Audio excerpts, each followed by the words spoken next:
Music, drugs, and the rise of an icon. We watched Ray, and this is what we had to say.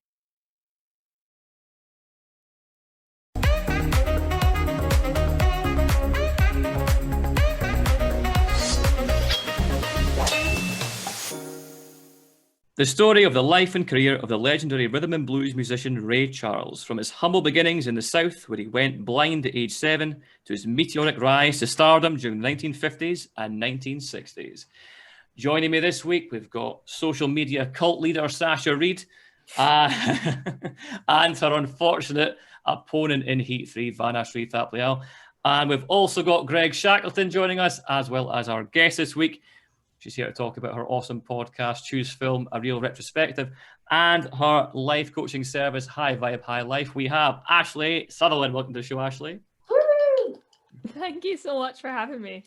Great to have you here. Great to have you here. So looking forward to talking to you all about your projects later on in the episode. But first, you've got to help us with reviewing Ray. So, Sasha, first question. Do you consider yourself a competitive individual, Sasha? Or... I didn't see that happening. I was just like, do you know what? I'll just maybe message a few group chats and a few people and see if we'll just have a wee 2 seconds to spare. And if just hundreds of people ended up voting, and I was like, oh, thanks, guys. And I loved Ray, so I really, really did want it to win. So I was really happy when it did. But I was like, whoa, okay, this is because like the ones before there was maybe like 30 odds, and then this went into the hundreds, and I was like, whoa, go girls! So yes, maybe I am a wee bit, especially when you don't really have much to do now. So I'm like, I'll just message another couple of people. No, I haven't spoken to you in 3 years. I don't know. Do you want to just vote for Ray, please? I know. I'd expect nothing less. I mean, you two are two big film buffs on the panel for sure. So I was expecting nothing less for your vote off. And they're both great films. Like Ray and Behind the Candelabra are both fantastic films. I'd been happy with either choice. So, Sasha, can you tell the audience, first of all, why did you pick Ray? Well, I kept thinking of like other biopics, but that one just kept coming back because I watched it loads when I was younger. See, when we had like TVs in our room with your DVD player and you're falling asleep to a movie, that was in the DVD player for months and months. I was like, this is just such a good movie. There's so much in it. Ray's like been through so much, and he's also a massive prick at the same time. So it's like there's so much happening in it. It's not just this poor blind guy can play the piano. It's like he's an arse, but you also really love him, and he's really inspiring. So I was like, you know what? I keep coming back to it, so I'm going to just pick it, and it's my favorite one. So I was like, I may as well. Yeah. Awesome. V, I really don't know what to say. I mean, you picked a great film. I mean, out of all the votes, this was the one where I thought I can't call this one. Like on face value, I was like, I don't know which one's going to win this one, but it's just the way it goes sometimes with the public vote, isn't it? But you picked Behind the Candelabra. We will be getting to talk to you about that later on in our segment, What Might Have Been, and we'll have a wee chat about the film itself. But can you tell everyone, had you seen Ray before? Was it a boom bonanza for you, or? It was a boon bonanza. Yeah, what did you think about it? So, I thought it was interesting. I mean, it's just standard biopic. I felt it's kind of goes across each his childhood, his whole life. So there was a lot of things to cram in there. I did find it interesting because I didn't really know a lot about Ray Charles, and it was interesting to see which songs he actually did. You recognize the songs when you see them in the movie. You're like, oh, he did that, which is a bit naive of me.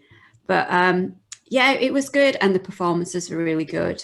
So from that point of view, you can't knock it really. It's a good film. Mm-hmm, mm-hmm. It's just you're right. It's just simply a very, very good film. Greg, what about you? First time viewing for you, and what are your first thoughts? Yeah, I don't really do biopics. I like my fiction, but this was spectacular for me. Had no expectations going in. I knew that Jamie Foxx had acted his ass off throughout the entire thing. That's the main thing that people seem to talk about when they talk about this. And I didn't have any real critical thoughts on it. It just happened to me for 2.5 hours, and it was a really pleasant time. Yeah, definitely. Even with all the heroin and dead children. Yeah, exactly. Ashley, welcome. So, was this a first time viewing for you, and what are your first thoughts? Yeah, it was a first time viewing, and like Greg, I thought 2.5 hours, long one. And sometimes I see a film and I'm like, okay, 2.5 hours. What am I gonna be watching here? Like, what is drawing me in? But it was amazing. It went so quickly. I was an hour in, and I was thinking, how does he have more to go through? Like, he's already been through so much of this stuff in his life, the ups and downs and everything. I thought it was fantastic. I thought Jamie Foxx's performance was unreal, and it really hit me towards the end how much, I judge an actor's performance on, what's behind their eyes and, little glimpses in their eyes, and you're just like, oh, that's unreal. Mm-hmm. But obviously he has his eyes closed the whole performance, and it's incredible. So yeah, it was a masterpiece. Mm-hmm. Not only that, prosthetics for Yeah, 14 hours. 14 hours. I mean, I don't know. Yeah, like unreal. Yeah, he did a lot of stuff for the show, which we'll kind of talk about later on, I think. But yeah, a lot of effort put in by him for sure. I mean, we've got to this point in the episode for the past 2 weeks, and I've gone, this genre is not really my thing. Well, that all changes this week, folks, because my word, biopics based on true story films, these are totally my thing. I mean, as I've kind of said on the show before, if it's a good film, the genre to me doesn't generally matter. But I was looking through Google at kind of this kind of genre of biopics and based on true stories, and I've seen about 90% of these films. I was like, oh, Craig, get a life, man, get a life, because it like genuinely, I think this is the most of a genre that I've seen, and yeah, it's just one of those things where if it's got writing at the start and writing at the end, you've got me. I'm hooked straight away. That's it. I'm there. So it doesn't take much to please me when it comes to a biopic. But honestly, this is a fantastic film. And the main point for me, I suppose, really is, as you've before kind of established already, is Jamie Foxx's performance. I mean, that is my main point about this film. It reminded me of something that I heard both Michael Sheen, actually, the actor, and Michael Caine. They both said it in separate interviews, and Michael Sheen's obviously quite famous for playing real people. But they both said a very similar thing, and it was, if you're watching an actor, okay, during a film, and if during the film, while you're watching it, you think to yourself, oh wow, that actor's doing a really good job. Oh wow, he's really doing well in this scene, or she's doing really well in this scene. Then the actor has failed. And I thought that was a very, very interesting thing to say. And it totally applies here for me, because I can honestly say that throughout this film, didn't think about Jamie Foxx once. Not once. Not once that he was totally Ray Charles. And I don't mean that in some kind of method acting way. I could talk for ages about method acting and my opinions on method acting, but I don't mean that in a method acting way. No, because again, I like Paul last week, I'll torpedo the episode. So, I mean, yeah, no, like it wasn't in a method acting way. I was just totally invested in Ray Charles' journey. I was excited to watch him rise up the music scene, and I was genuinely angry when he was being horrible to his wife and cheating on her and putting all that stuff in his arms, and it was just awful to watch. And I was totally invested in that journey. So that was the key for me, for sure. And then afterwards, of course, you can appreciate the fact that Jamie Foxx was incredible in this film. And it's probably why, and it's very obvious why he won the Academy Award for this. It was absolutely brilliant. So yeah, now, for my own personal interest, because obviously, as I've said, I love this genre. So I know, Sasha, you've already established that you love Ray, and this is your... Yeah, it's your favourite. What's everyone else's favourite biopic or based on true story film out of interest? Actually, I'll start with you. What's your favourite one? Do you have one? Yes, I'm going to go with Wolf of Wall Street, because Leonardo DiCaprio, anything he's in, I love. But I don't think it's really hit me how much I've hated a character so much, but also been like really drawn to them. I felt bad for that. So he just totally encaptures that guy's life, how crazy it was. There's some other incredible performances: Jonah Hill, Margot Robbie. Yeah, love it. Yeah. Greg, what about you? I had to Google a list of biopics just to sort of refresh my memory to see if I'd actually watched any of them. No, not a one. I thought about stretching the definition of Mars Attacks to a biopic, but no. So I'm gonna cop out, and I'm gonna say this because it was everything that I thought this wouldn't be. Yeah, it's a good choice. I'm sure Sasha agrees with you. Yeah, exactly. V is Behind the Candelabra your favourite, or do you have another one? It's one of my favourites, I'd say. I do love Behind the Candelabra. It's an awesome film. But aside from that, Vice probably. Oh, yeah. The Big Shot. They're really, I enjoy biopics that are a bit quirky and do it a bit differently. So yeah, Vice is great with Christian Bale just portraying Dick Cheney. It's just it's amazing in that, and just the way it's made is just so good. So yeah. Yeah, both Adam McKay films, aren't they? Both Adam McKay films, Vice and Big Short. I think they might be. I think they might be. Yeah.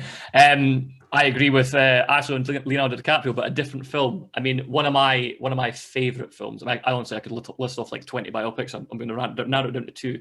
One of my favorite films of all time, and I mean like top 5, is Catch Me If You Can. Oh yeah. I thought you were going to say The Aviator there, but Catch Me If You Can. Yeah. Okay, I'd forgotten about that one. There you go. Because that's so entertaining. You forget that it's a real dude. Yeah. Sorry, Catch Me If You Can now. There we go. Yeah, both Leonardo DiCaprio and Tom Hanks could have won Academy Awards for that. That's a cracking film. Also, Amy Adams in an early role as well, which is cool. But also I think in terms of like a straight up biopic though, I think it would be The Damned United. Michael Sheen again. I'm talking about him again, but yeah, Damned United, which is it's a football. It's based on a football manager. But I don't think you need to be into football to like really enjoy the film. And it's a very well made film. Like if anyone in the industry is watching it, I think they kind of appreciate the fact it's very well put together. But essentially, it's about the life of Brian Clough, who was this like prolific football manager back in the day, but he was like kind of the first of like the kind of modern era. He kind of changed the game a little bit. He had a bit of a personality, a bit quirky, and yeah, he was really good in interviews and all those things. But yeah, Michael Sheen's incredible in it. He's obviously famed for playing real people, but Timothy Spall's also in it. Really good performance in that. But yeah, really, really interesting film. If you've not seen it, you should definitely catch it. So, moving swiftly on, let's get cracking with chatting about Ray. So, we kind of talked about the formula a little bit in that introduction. I mean, it's interesting. Biopics, they don't tend to have a kind of set formula that's like totally set in stone, because I mean it's someone's life. You can't kind of pigeonhole it into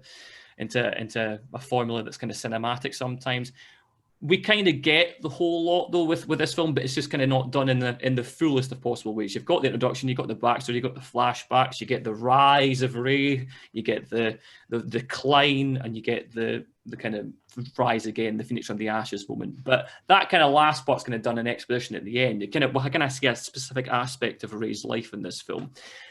And I think what was quite interesting about the film, especially in terms of the formula, is that, and I think it's quite true for a lot of musicians' lives, and also a lot of music biopics like Rocket Man, Bohemian Rhapsody, all these types of films, the professional rise coincides with the personal decline. Like they kind of run parallel to each other. And I've been, for this season in particular, I've been writing notes kind of based on the formula. So I've been kind of like making notes and numbering them based on that. But I couldn't really do it this week because, as I said, they happen at the same time. You're watching Ray get more famous, bigger and bigger, but at the same time, you're thinking, come on, man. You're like the personal aspect, like the way he's treating his wife, as we've talked about, the heroin, the drugs, how the money's affecting him and how he's affecting his decisions. It's all happening at the same time. So it's all happening one after the other until we eventually get this climax at the end. So, however, it does start with the conventional introduction. Where is he at this point in his life? He's at the bottom of the rung. He's like just doing all these little bits and jobs, playing all these different clubs, trying to make it in the music industry. And we get the flashbacks to his childhood and what happened to him back then. So I'll come to Greg first. Greg, what do you think of that aspect of the film, and how well do you think the film executed these parts? Well, it didn't really hit me how well it worked until we got to like the last 5 minutes. Essentially, like the order of the flashbacks was really interesting to me because they acted as accents to the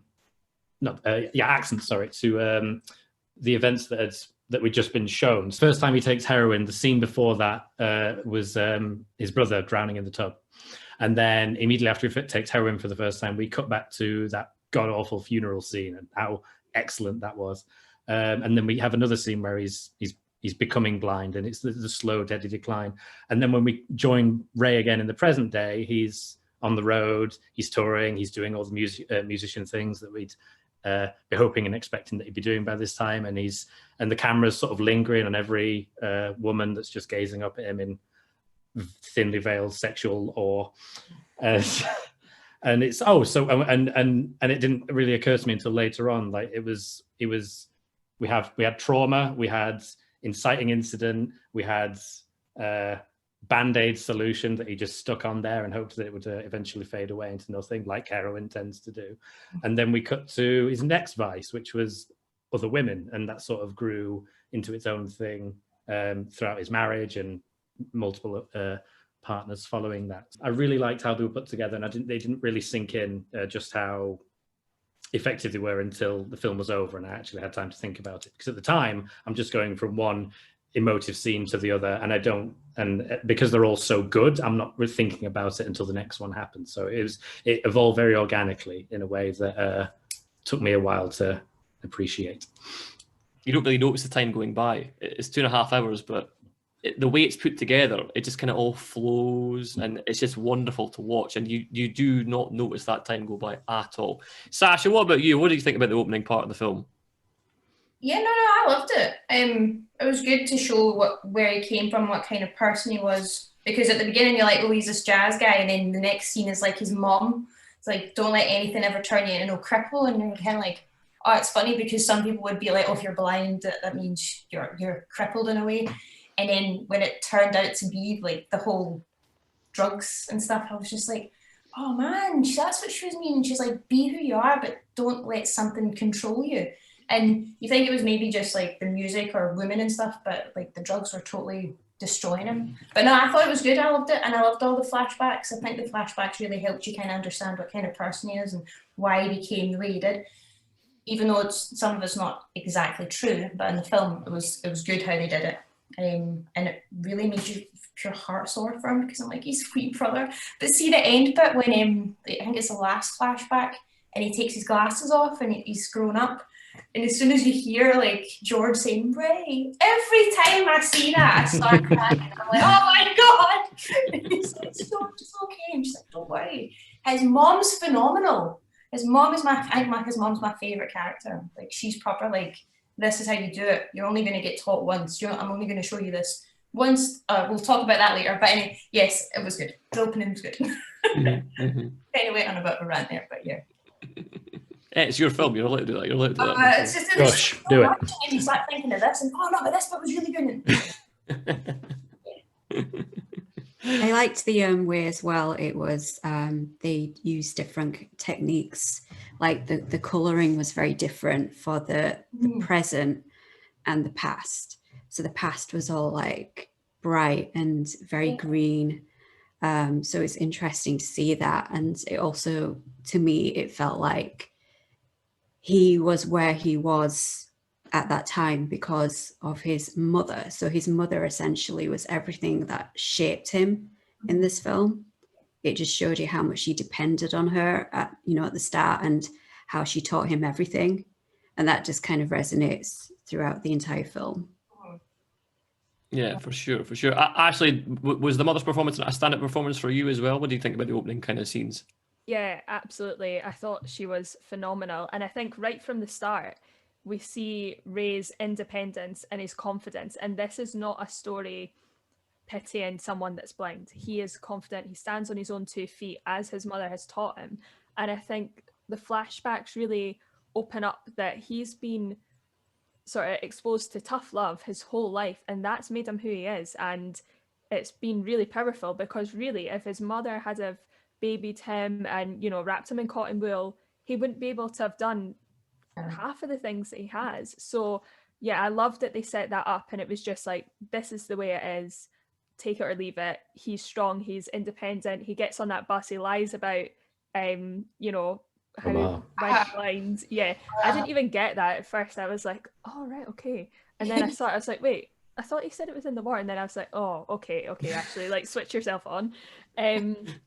But yeah, I just love his independence. He obviously, things scare him. We get that flashback to him going away to the blind school and he's got his name, written on a sign.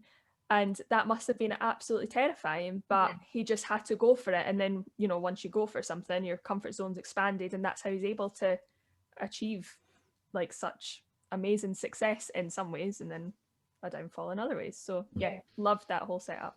And I think the frequency of the flashbacks as well, I thought was quite interesting, because at the beginning you have quite a few right after the one after the other, and then for the middle huge chunk of the film, it's sort of this meteoric rise of albums this way and that, collaborations, listening, new women, new records, new record label, and then you and it's because it's such a long span of time to sit and watch, as well as the span of his actual life, you sort of forget about that horrific scene of the kid drowning in the tub at the beginning, and then you forget that, oh, he must have been doing heroin throughout all of these scenes. But because they don't show it you for the longest time, like Ray, you sort of push it to the back of your head, and it's no longer something that you devote a lot of time and energy to, until, of course, it spills over when that motif of feeling water when there is no water.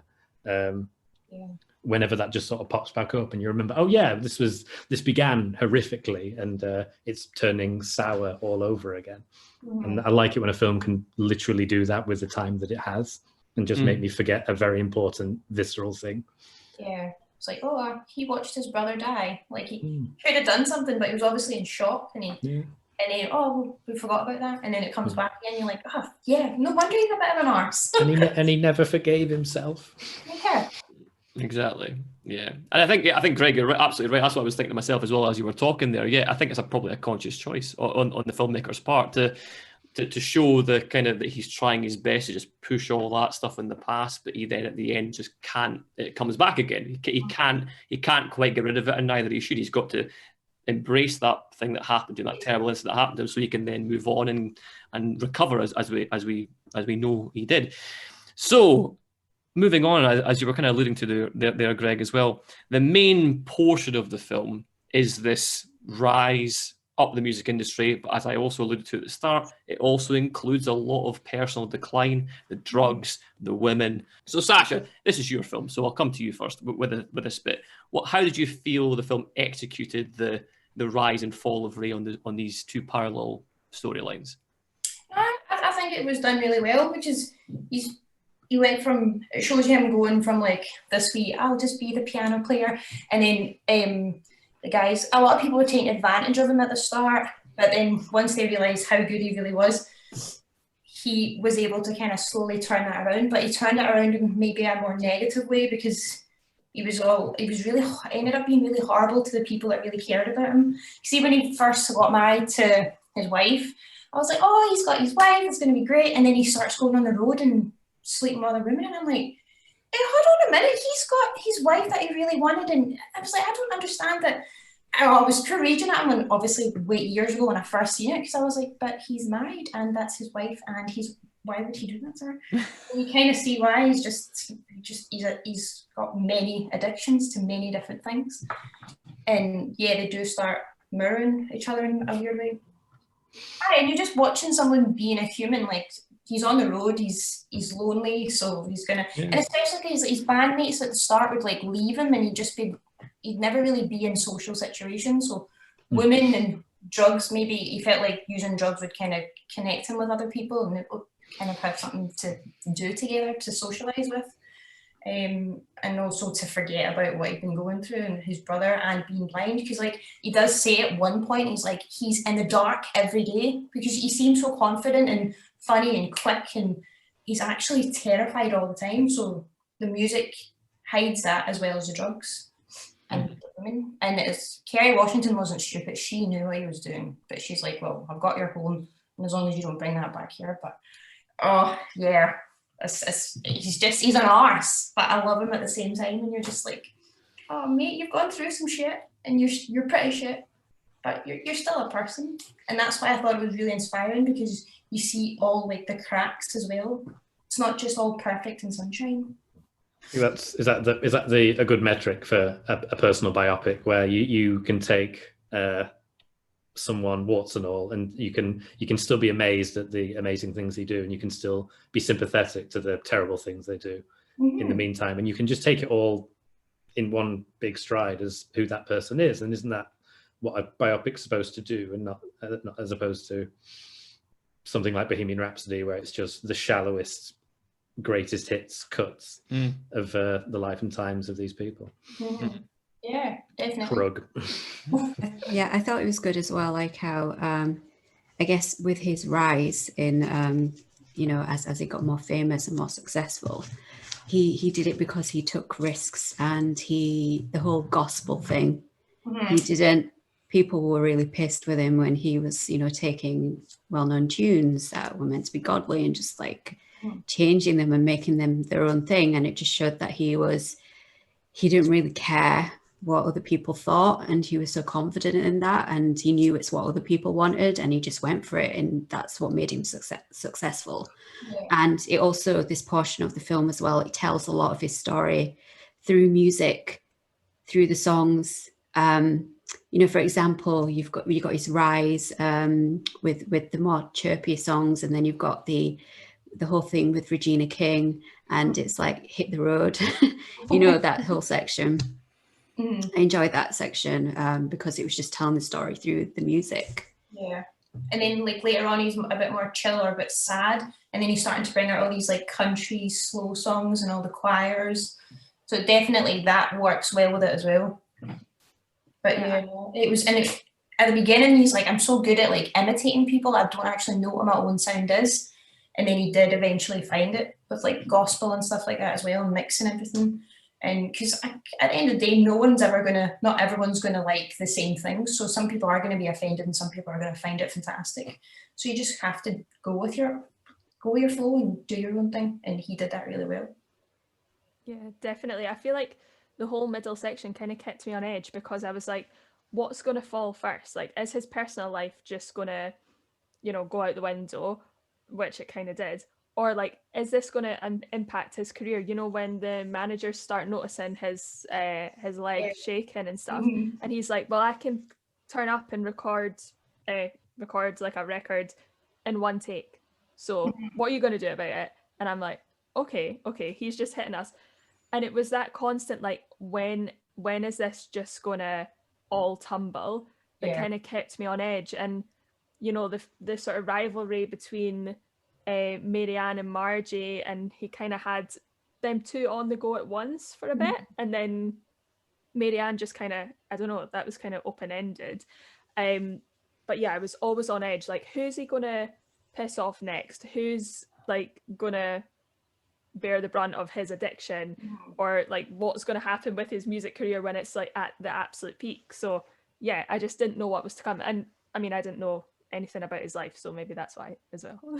It was kind of interesting, like the Jim Crow scenes were sort of like the final straw, so to speak. Because if, say, the police hadn't been searching for his planes, for his coaches, if they hadn't been looking for a reason to imprison him for whatever they could get their hands on, would he have fallen off the wagon? If the police hadn't gotten involved and exposed his drug habit to the press, would he have kept going, or until something else had cracked? Like it was. I know that Ray Charles had quite a role in the making of this film. So I wonder if that was the first domino to fall, that was something outside of himself, as opposed to a personal choice that he made. He didn't make that choice to clean himself up until the law and the state of Georgia kind of forced his hand.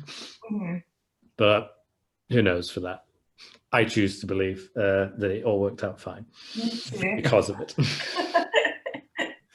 Yeah, but then I think he did pass away from something to do with liver.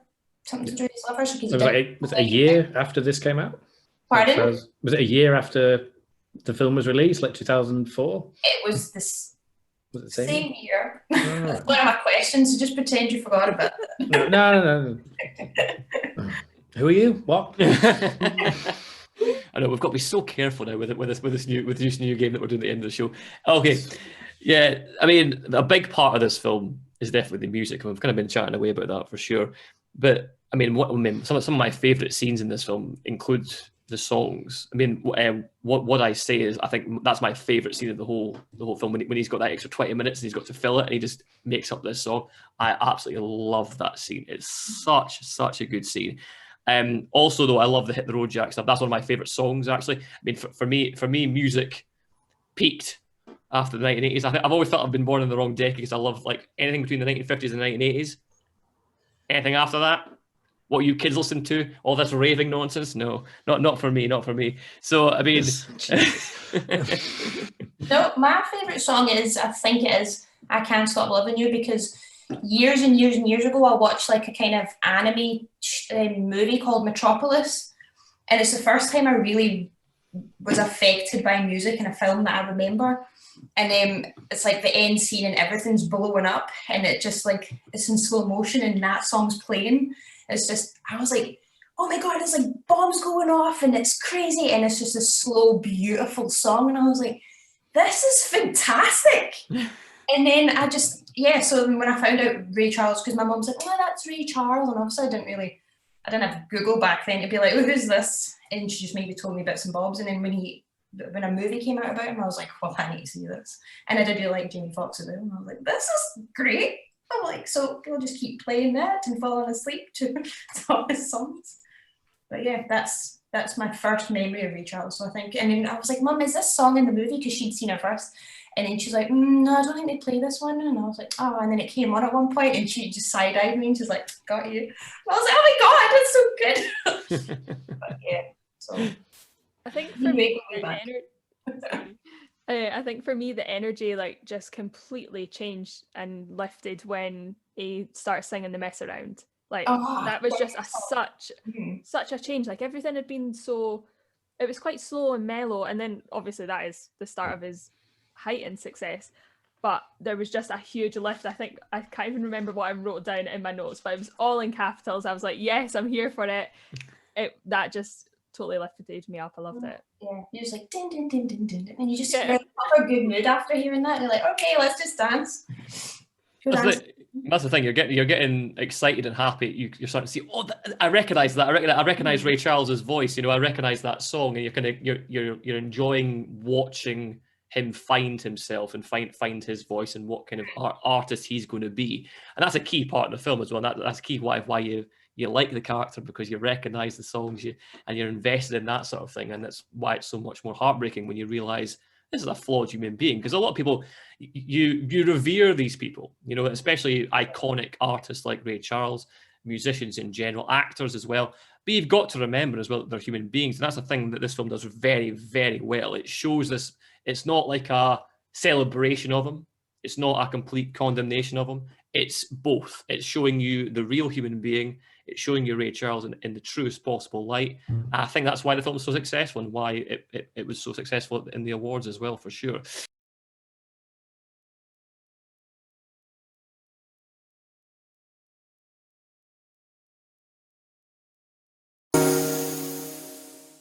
So I'm having another go at this because I felt that I didn't do myself justice in the Moulin Rouge episode all those episodes ago, and I want another crack to see if I can fool the panel. So I have four statements. Two of the statements are true fun facts about this film from IMDb trivia, and two of these statements are things I've literally just made up. So your job is to use one question each. You've all got one question each to try and work out which two are true and which two are the fake news. So I'll read them out first, and then you've all got one question each. So, statement one: a miscommunication resulted in Don Cheadle turning down the role of Ray Charles. Statement number two: Fox continually practiced the piano, losing sleep because of it. Statement number three: Jamie Foxx, like Ray Charles, had to have an intervention because of his partying around the time of this film coming out, and it was done by Oprah Winfrey. And statement number four: Jamie Foxx didn't know that his vocals had been replaced on the film until seeing the final cut. Okay, so those are your four statements. All right, so I'll start with Ashley. Ashley, what is your question for me? I can answer them as best I can, as much as information as I know, and we'll see if you can work it out. Okay. How did Oprah Winfrey intervene?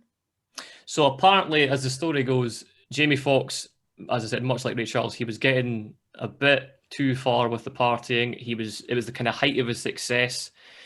He was nominated for the Oscar, I think, by this point, and it was all kind of going to his head a little bit. And I think Oprah Winfrey and a bunch of other African-American actors, African-American public figures, they came together and essentially sat him down and said, look, you're a superstar here, all right? You can't throw your life away. You've got to just settle down and get on with this and just have a much more mellow career, and you'll do absolutely fine. And yeah, she was the one who decided to run the intervention. Okay. Sasha, what's your question? How was there a miscommunication with Don Cheadle? I can't imagine him playing Ray, but anyway. So apparently it was a casting assistant that made the mistake. So they sent out the scene to John Cheadle's agent at the time. They passed on the scene, and it was a scene between.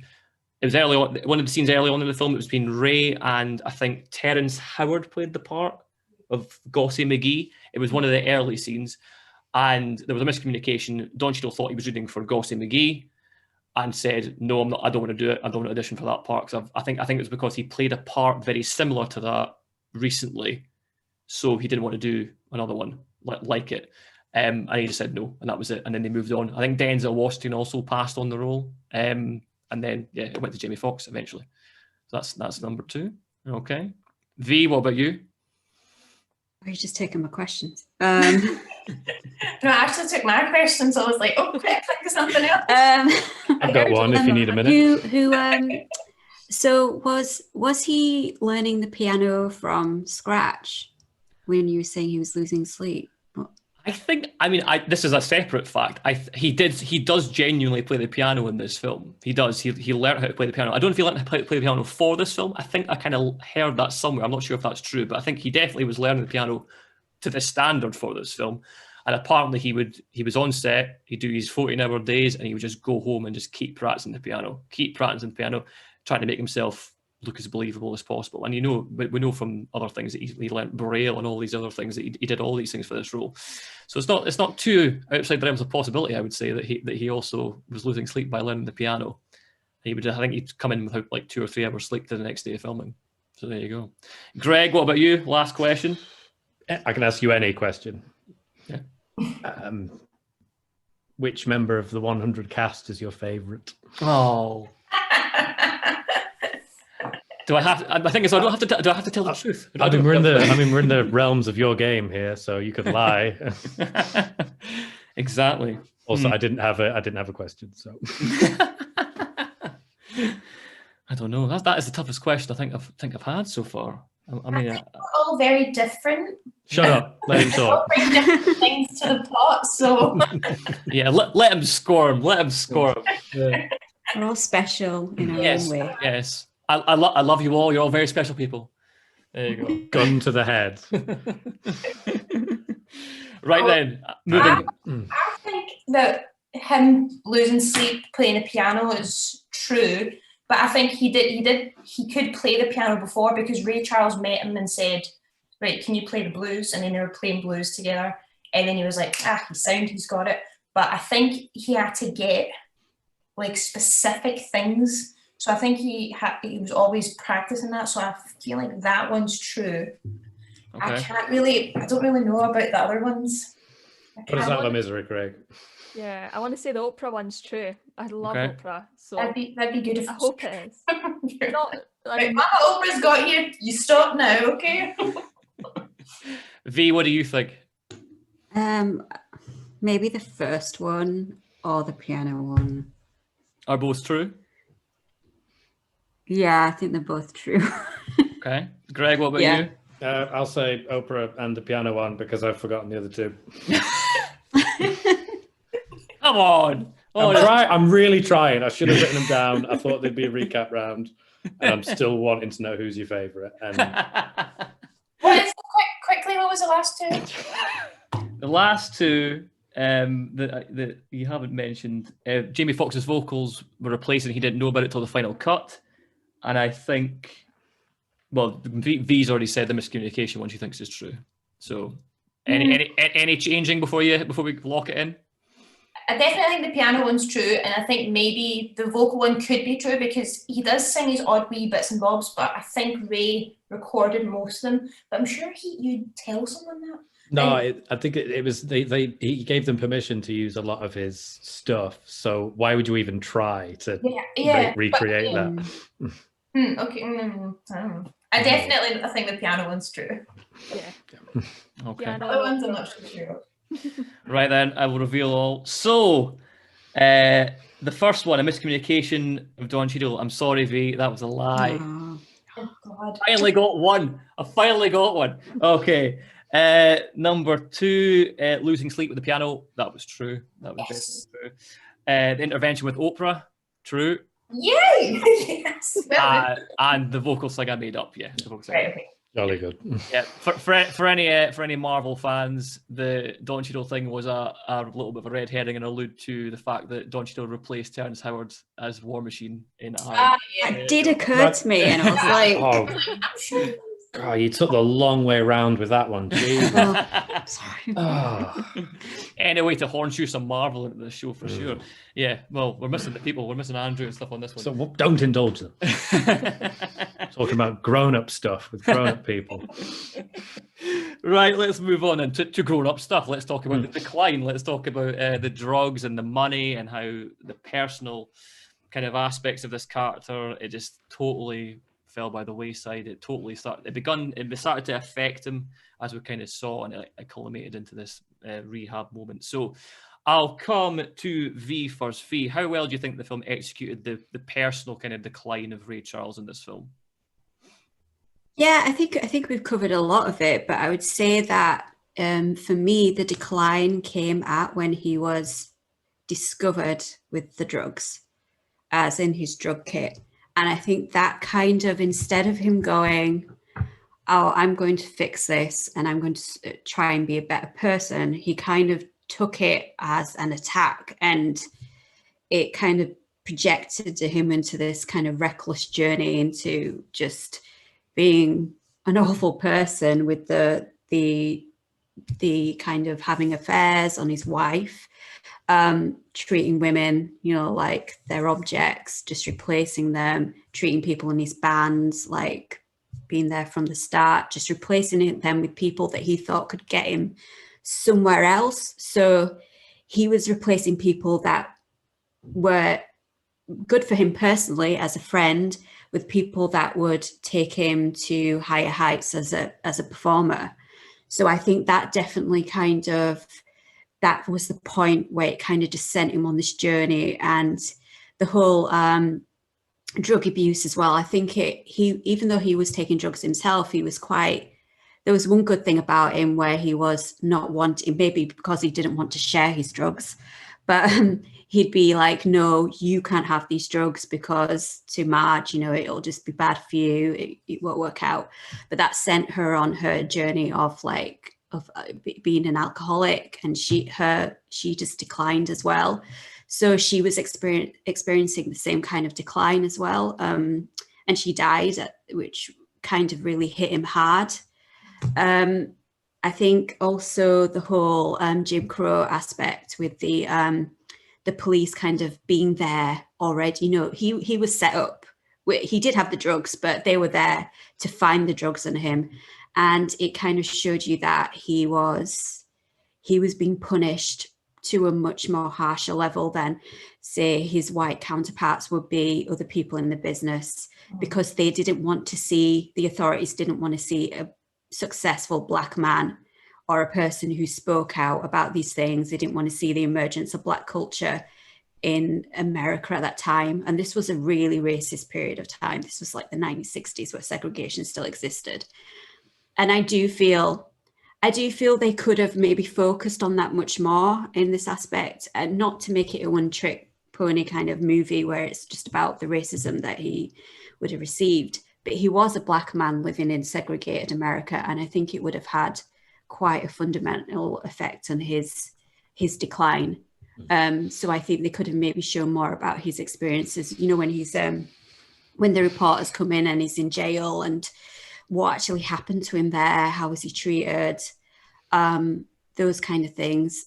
So yeah, so and also with the rehab scene as well, you know, that to me was probably, although depressing, was probably the best bit for me because it was so visceral with the whole kind of the camera work. Even me watching it, I was feeling a bit sick with the jerkiness and the fast pacedness of it and it was just really, really affecting in that way. So it was really good to experience that kind of decline with him and how difficult it was for him to just bring himself back up from that.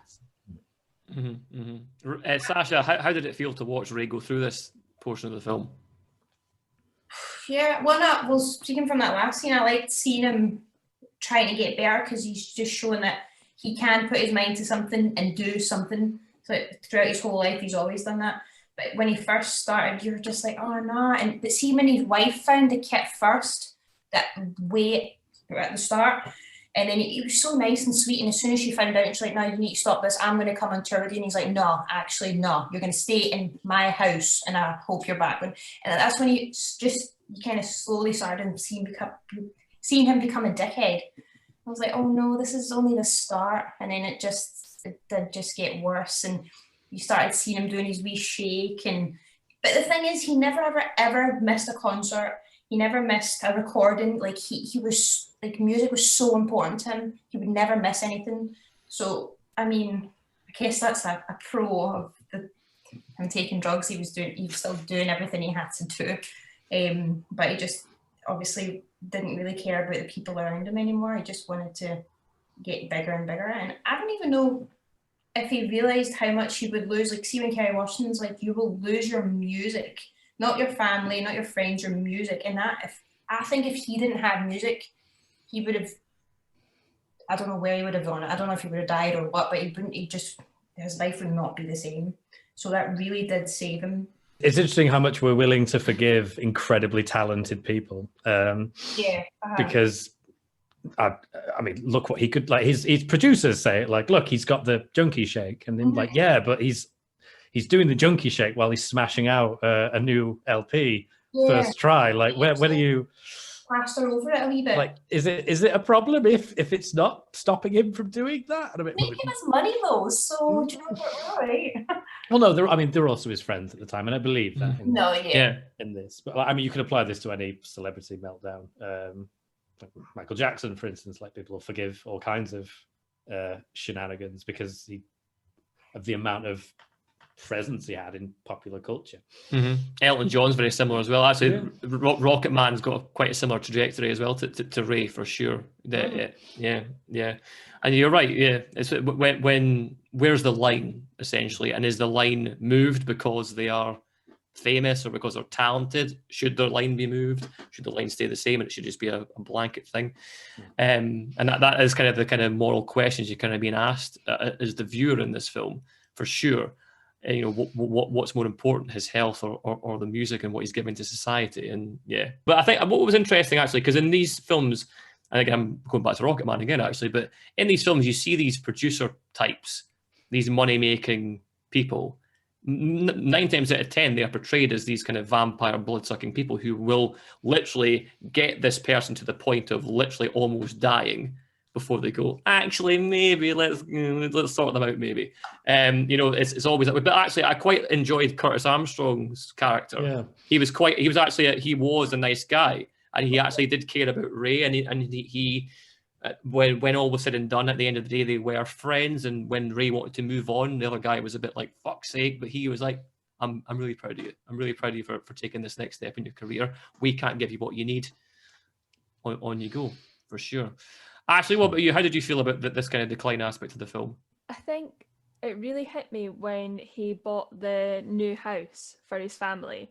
And, you know, they walked into that empty, massive house and you could just see Della was just so unfulfilled. And, you know, the kids are there, the Christmas tree's up, he's getting the phone call from Margie, like, trying to get him to come over and stuff. And yeah, I'm glad he stays away from it then, but I don't know, it just feels so empty, that whole scene. I mean, I know they've used an empty house, so obviously it's empty, but No it love. feels exactly. There's no love there. And if you think back to how he was when he first met Della, and it was so pure, how could it get to this? And I just thought, wow, that was really awful to watch.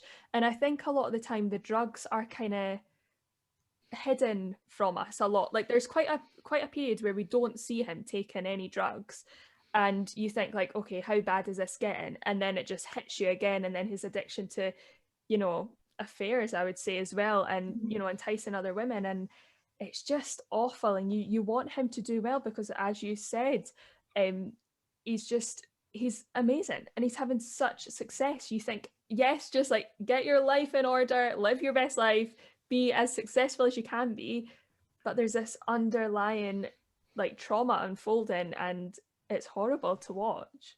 I always wonder, like, with all these kind of bands and all these singers that took drugs, you do always wonder if they didn't, would their music be the same? And you're kind of like, obviously I don't want people to be taking drugs to make good music, but that's part of their lives and how these songs came about and stuff like that. So you're like, your music's good. We at the 100 are not advocating the use of drugs. No, of course not. But we will advocate excellent music. But you wonder, like, is it because you were taking drugs that your music's so different, or did that even not affect your music? Or that's a whole other podcast. God. Oh no, I know. We could be here all day. Oh yes, please. Like, and that's probably why they're like, he seems okay for now, so we'll just leave him be. Well, like, take out the fact that it's incredibly dangerous and it'll eventually kill you. Like, everyone has their own coping strategies and mechanisms for when they're doing anything like physical activity, creating art, music, podcasting, etc. Like, everyone, there's always going to be that thing that scratches that itch that allows you to power through and do that thing that you're desperately trying to do. His just happened to be serious drugs. And he managed to do that and create some of the most timeless music of a generation. So it's less about for me at least, it's less about the cause and effect, and just like, no, this is part of the final picture. Yeah, like he did all those things, and he did. If anything, it's more impressive.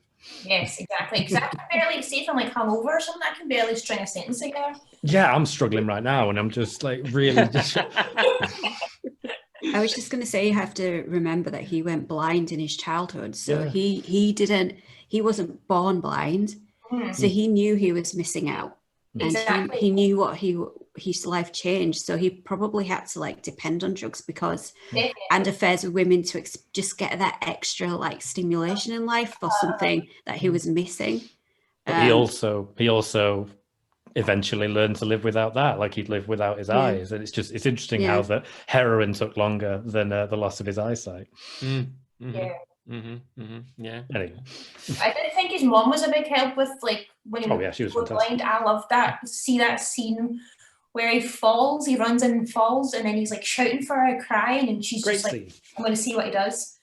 Oh my God, it was awesome. And he starts hearing all the things, and then see when he picks up the wee cricket. I started greeting again. I was like, oh my God. And his mom, just brilliant. I just love it. And I thought he was going to legitimately eat it for a second. I was a bit He was like, worried nobody's here. I'm just going to...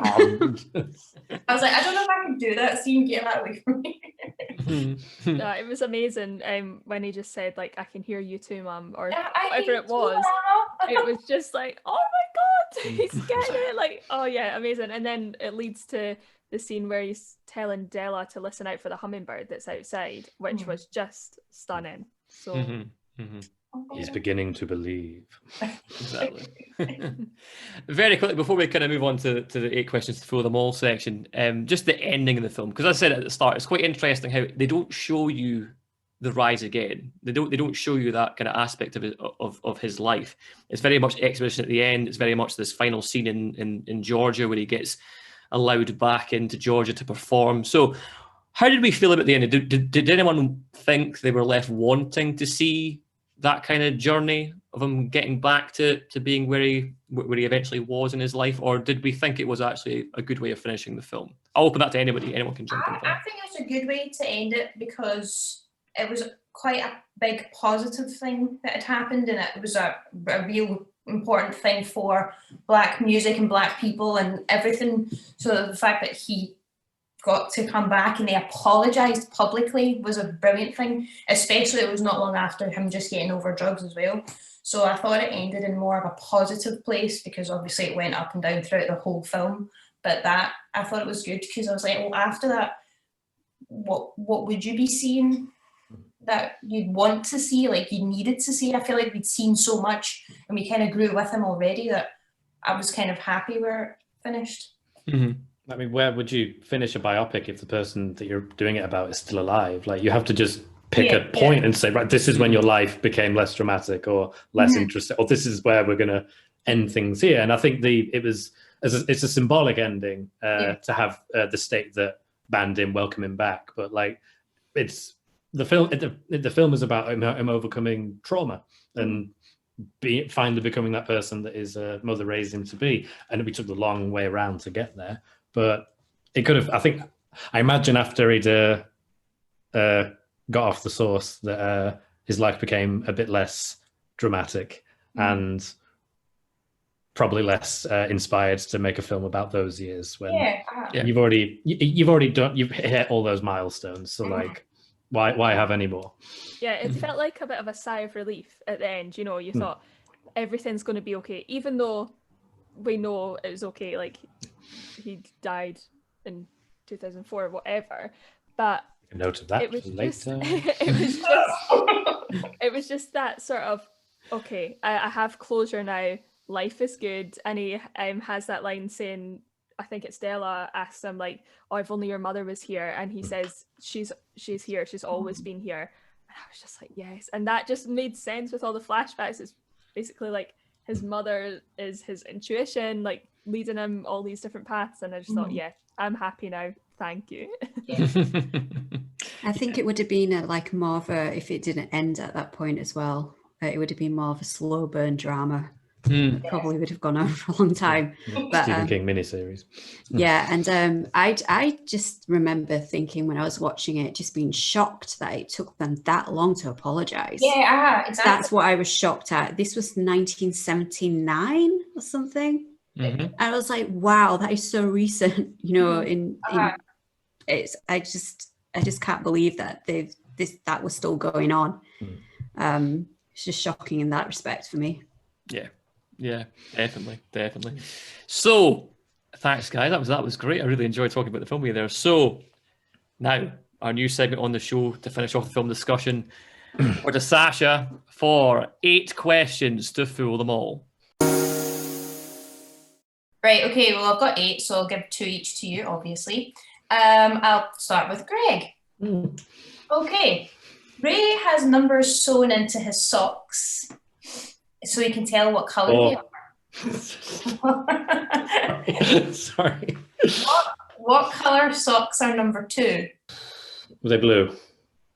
No. It was close. They're brown. I think number 1. No. Number. It was close. I remember he was talking about it. It was like brown. It was brown on top. When she packs his shirts, it's brown on top, then blue, and then a white. But this was socks, wasn't it? Socks. Fuck.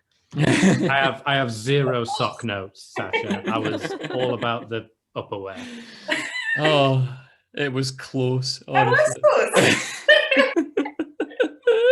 Blue, brown, or what's the other one? Black. What could be one of them? All right. Okay, Craig. Thank you. Craig. Yes. What is the name of the gospel group Ray's wife sings in? I knew I was going to be absolutely useless this week because I did not pay attention at all. I was purely watching the film. I did not even think about it. Excuses. I know. Nah, don't have it. Sorry, guys. It's does anyone want to know? I'll just say. Well, you see when he says it, he said Cecil Shaw singers, but I keep going shush. Cecil Shaw singers. But yeah, because he was talking about how much you like them, and then she phones, and you're like, oh, and then they start dating. It's so cute. Anyway, 3. Who will I give 3 to? Vanashree. Okay. What was Ray's mum's name? Oh, come on. Mama. Mama. I've totally forgotten. It's a great question. Mama. Yeah, it's a great question. I mean, if you want, yeah, you can call her Mama, but her real name was Aretha Robinson. Yeah. Aretha? Okay. Ashley, what was the name of the record company Ray recorded his first single with? Oh. The only one I know the name of is Atlantic, but I know it's not that one. I was one before that one. Well, was it two Oh. or three before? I don't know. Does it begin with an S? Yes. That's all I know. Oh, I was like, oh, she's maybe going. No. It's Swing Time Records. Uh, So you're closer than the socks, I was maybe. on the way. Come on, we've got to get one between us. I know. Okay, so we'll go back to Greg. Where's my thing? Okay. What city? You should get this one. Was it a city or was it a state? Sorry, state. What state had banned Ray for playing for almost 20 years? Georgia. We got one, guys. Comebacks on. Comebacks on. Let's go. Salvaged it. Right here, you know this one. Craig, what year did Ray Charles pass away? 2004. Yes. So, okay. 4-2. What day? Was it February something? Okay. Time. Vanashree, what number does Quincy Jones call Ray as a nickname? Just think about it, V. Just think about it. What's his name?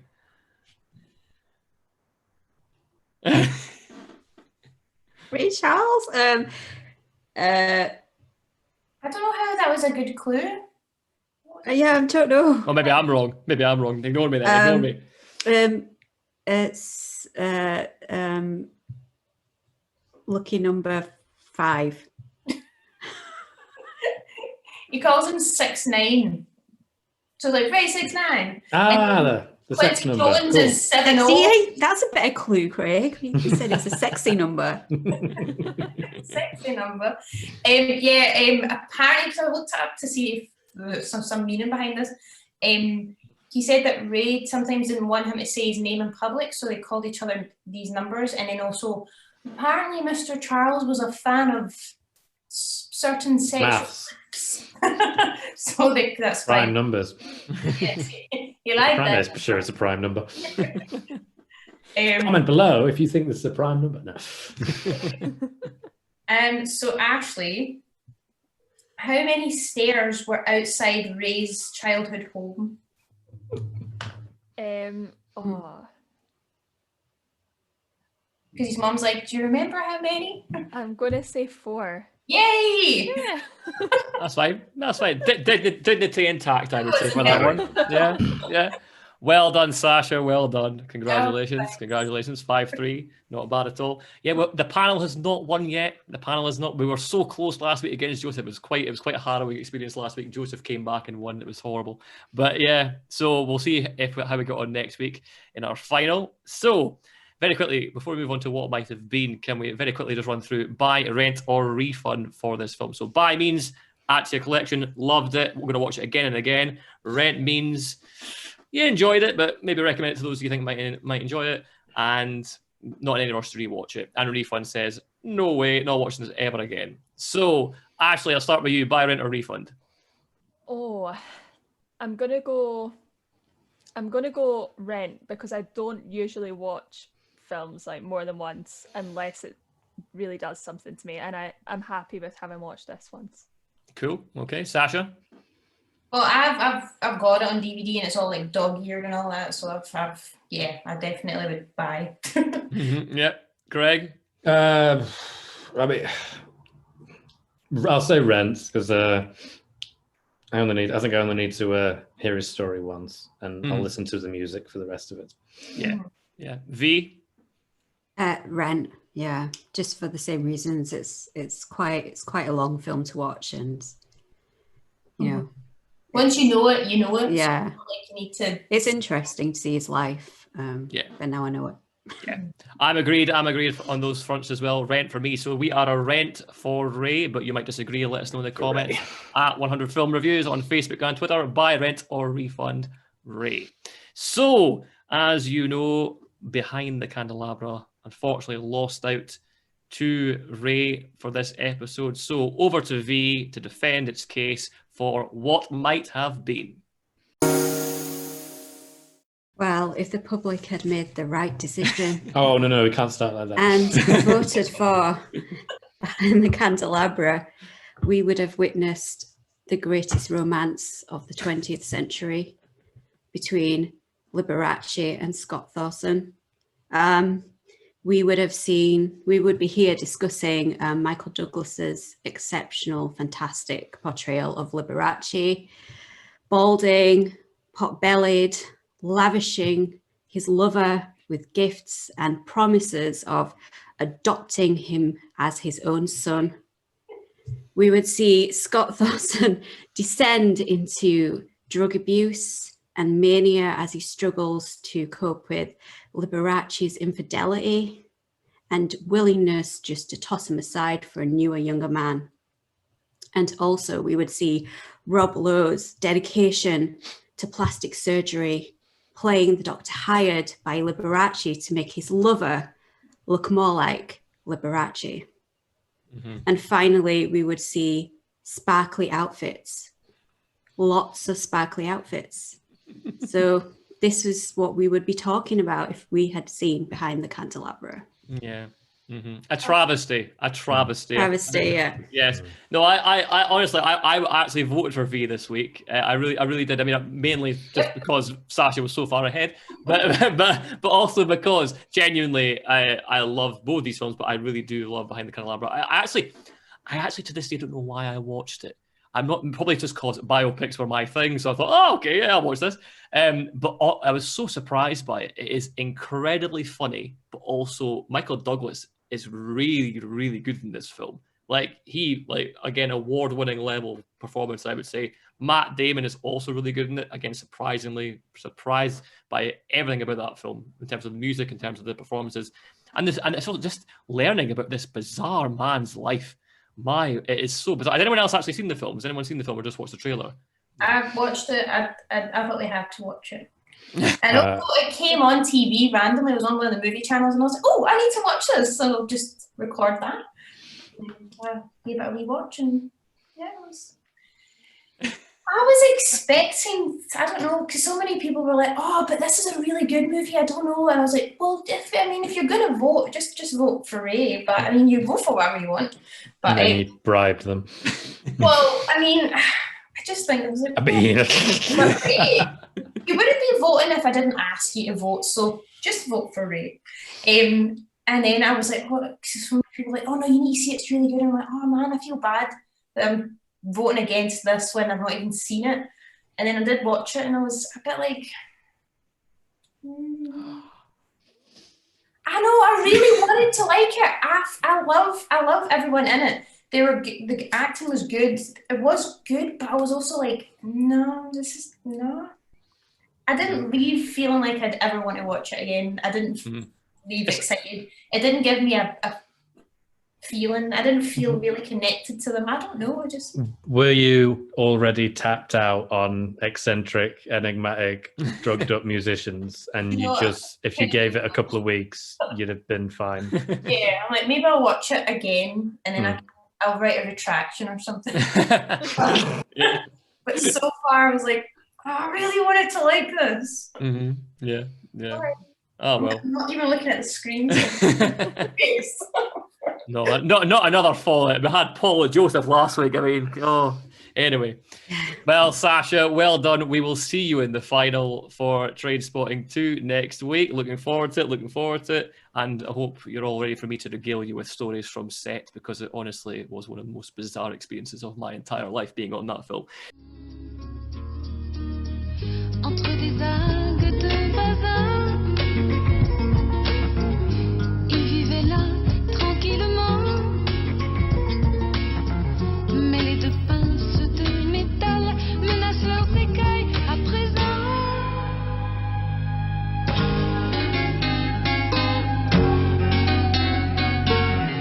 J'ai planté de grands citronniers, bien la mer dans ma maison.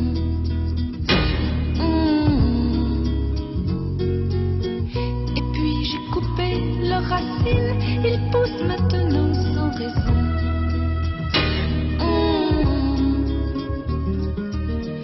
Mon aquarium et mon verger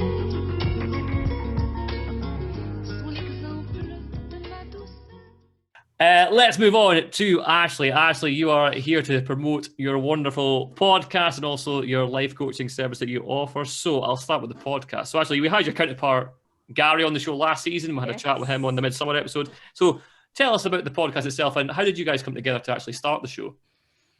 So I'd worked with Gary, I think it was 2017, on one of his short films, and then on his 90-second horror film as well.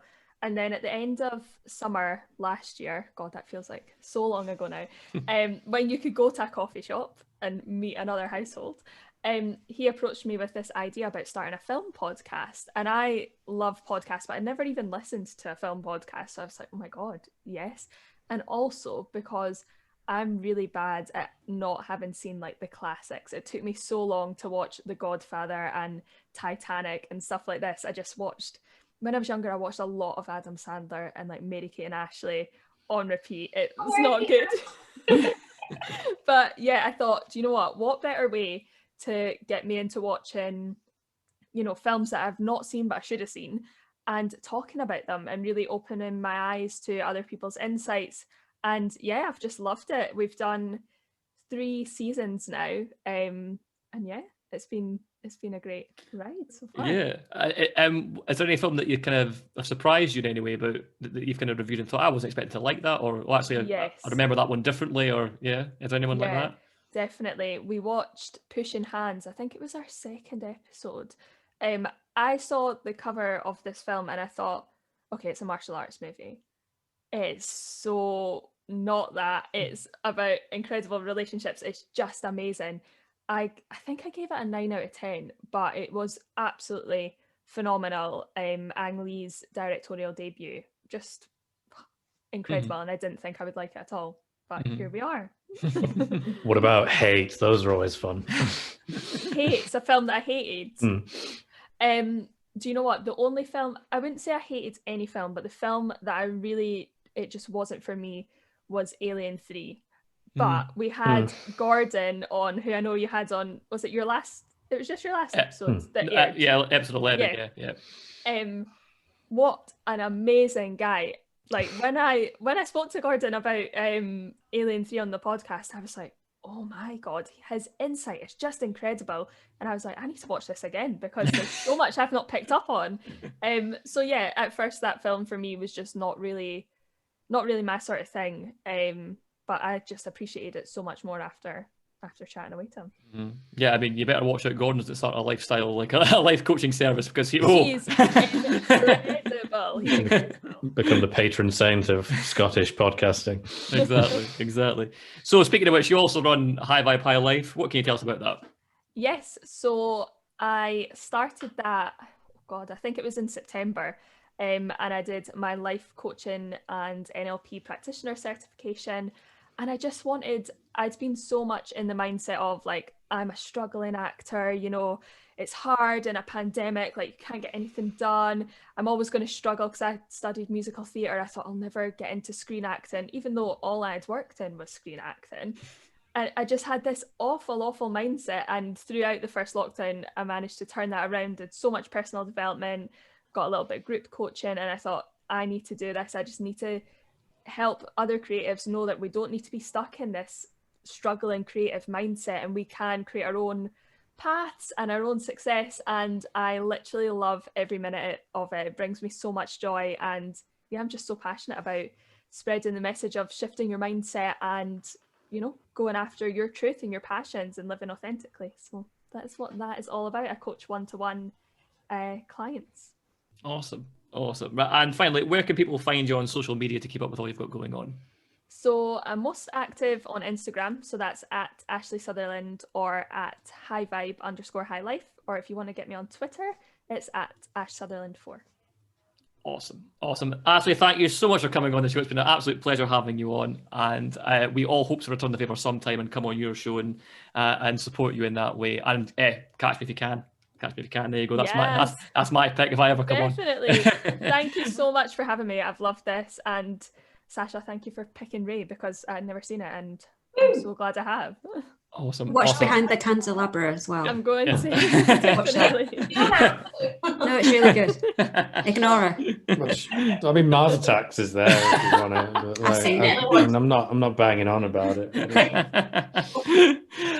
Thanks again to Sasha, V, and Greg as well. And of course, we finish with our life lesson as always. So, again, a more serious note this week, because again, there is some good life lessons to take from Ray and the life of Ray Charles. And it's very simple that no matter what, recovery is always possible, redemption is always possible, and that's important to always be on the lookout for in life, and to take that opportunity when it comes to get yourself better, get yourself sorted out, and just live the best life you can possibly live.